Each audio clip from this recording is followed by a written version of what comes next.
रामकृष्ण हरी माऊली.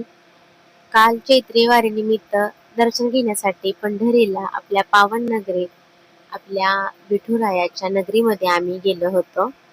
आणि सकाळी फारच गर्दी असेल, आपण संध्याकाळी जाऊया असे आहो म्हणाले. आणि संध्याकाळी दर्शनासाठी आम्ही गेलो तर पाहतो तर काय, पंढरी अशी वारकऱ्यांच्या हसऱ्या चेहऱ्यांनी दर्शनासाठी आतुरता असणाऱ्या मनाने अशी गजबजली होती बघा. आणि ही गर्दी पाहून असं वाटलं की सकाळ असो की संध्याकाळ असो, आज तर चैत्रीय वारी आहे, गर्दी तर असणारच. आणि वर्षातल्या 4 वाऱ्यांमध्ये ही मोठी वारी असते. आणि आम्ही चौफाळ्यामध्ये गेलो. गाडी लावण्यासाठी जागा नव्हती म्हणून आहो तिकडे गाडी लावून आले आणि आम्ही इथे थांबलो होतो चौफाळ्यामध्ये. तर चौफाळ्यामध्ये असं दृश्य आहे बघा, चौफाळ्याजवळचं किती वारकऱ्यांची गर्दी आहे दर्शनासाठी. आणि चौफाळ्याजवळ असा बोर्ड लावला होता, एकरी मार्ग म्हणून. आणि गर्दी असल्यामुळे असं नियोजन केलं होतं. नंतर आम्ही श्रीकृष्णांच्या मंदिरात गेलो दर्शन घेण्यासाठी. श्रीकृष्णांच्या मंदिरात अशी फारशी गर्दी नव्हती. श्रीकृष्णांचं छान असं दर्शन झालं. आहोनी, मी, ताई, दादा आम्ही 4 जण आलो होतो दर्शनासाठी. नंतर आम्ही विठ्ठल मंदिराकडे गेलो आणि ताई दादा असे आमच्या सोबत चालत होते बघा. मंदिर पूर्ण असं लाइटिंग वगैरे लावून सजवलेलं होतं. आज चैत्रीय वारी, खूप मोठा दिवस. आणि चैत्रीय वारीचं वैशिष्ट्य म्हणजे मला माहित नव्हतं. सकाळी न्यूज पाहिली मी, त्याच्यामध्ये सांगितलं होतं की आपण चैत्रीय वारीला शाबू वगैरे फराळ करतो. तर विठुराया आणि रखुमाई यांना या दिवशी पंचपक्वानाचा नैवेद्य दाखवला जातो. आज सकाळी विठुरायाला आणि रखुमाईला पुरणपोळीचा नैवेद्य दाखवला होता. आणि आम्ही नंतर इकडे नामदेव पायरीकडे आलो बघा. नामदेव पायरी अशी लाइटिंग वगैरे फुलाने सजवलेली होती बघा. मंदिर किती छान सजवले पहा.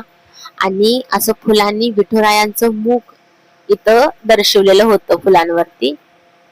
हे पाहून आपलं विठ्ठल आपल्याला इथंच भेटलं असं मनाला वाटलं, खूप प्रसन्न वाटलं. आणि वारकऱ्यांची गर्दी खूप असल्यामुळे पोलीस स्टाफ भरपूर होता. वारकऱ्यांच्या सेवेसाठी, वारकऱ्यांची काळजी घेण्यासाठी, गर्दी होऊ नये, चेंगराचेंगरी होऊ नये यासाठी पोलीस स्टाफ सतत सज्ज असतो. त्यांचं ते कार्य करत असतात. खूपच गर्दी होती वारकऱ्यांची. दर्शन पण घेण्याची गडबड होती. आणि विठुरायाच्या नगरीत आपल्या विठुरायाच्या मंदिराभोवती आपले फोटो व्हिडिओ काढण्याची देखील वारकऱ्यांची ही गडबड होती बघा. आमचं पण तसंच काहीच झालं होतं. आणि गर्दी होऊ नये, जास्त चेंगराचेंगरी होऊ नये म्हणून असं हे स्टँड मध्ये लावण्यात आले होते. तर वारकरी देखील त्याचं पालन करत होते. अगदी शांततेत सगळेजण दर्शन घेत होते. आम्ही देखील नामदेव पायरीचं दर्शन घेतलं. पूर्ण पंढरी अशी गजबजली होती बघा वारकऱ्यांनी. लांब लांबहून वारकरी आले होते दर्शनासाठी. हे दृश्य असं डोळ्यात साठवून ठेवावं असं वाटतं बघा. किती छान असं विठ्ठलांचं मुख या फुलांनी चित्रित केलंय पहा. आणि मंदिर असं लाईट वगैरे लावून खूप छान सजवलेलं होतं. आम्ही नामदेव पायरीचं दर्शन घेतलं. ताईला आणि दादाला आम्ही खांद्यावरती घेतलं होतं, नामदेव दिसतील म्हणून. नंतर इकडे पहा, ताईचं असं फुल सापडलं होतं तिला देवळामध्ये. तर तिचं हेच असं चालू होतं मस्ती करायला. संध्याकाळची वेळ असल्यामुळे फारच छान वाटत होतं. नंतर आम्ही मुखदर्शनाकडे निघालो. आम्ही दर्शन घेतलं आणि मुखदर्शनाला आम्हाला वाटलं एवढी गर्दी नसेल, पण गेलो आम्ही. आणि दिसत पण होतं तसं की दर्शनासाठी गर्दी नाही एवढी मुखदर्शनाला. म्हणून आम्ही पटपट गेलो, दर्शन लवकर होईल म्हणून. तर इथे पहा, एक माऊली डोक्यावरती तुळस आणि एक माऊली हातामध्ये विणा घेऊन आपल्या विठ्ठल रुक्माईला त्यांचं दर्शन घेण्यासाठी, त्यांना नमस्कार करण्यासाठी हे भाविक आल्या होत्या, या माऊली आल्या होत्या. तर आव्हानला काय ते मोह आवरला नाही, त्यांनी त्यांचा शूट घेतला. पूर्ण मंदिर असं सजवलेलं होतं. आम्ही मुखदर्शन घेतलं आणि नंतर पश्चिमद्वारेकडून घरी जाण्यासाठी निघालो. पश्चिमद्वार देखील खूप छान सजवलेलं होतं. आम्ही बाहेर पडलो तेव्हा सुमारे 8-8:30 वाजल्या होता. तरी इतकी गर्दी होती पहा. आणि माझं आणि ताईचं विठ्ठलाचं गाणं म्हणायला चालू होतं. ताई माझ्या खांद्यावरती बसली होती. दर्शन झालं होतं. विठुरायाचं मुख पाहिल्यानंतर मन अगदी भरून आलं होतं. आपल्या मायबापांची आठवण आली. आपले मायबाप किती गोड दिसतायत. आज आपण त्यांना पाहून आलो, त्यांना नमस्कार केला.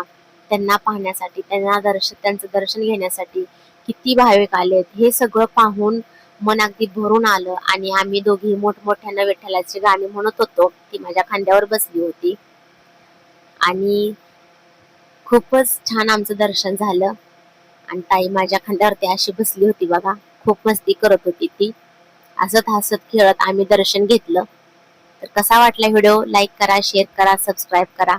रामकृष्ण हरी, पांडुरंग हरी.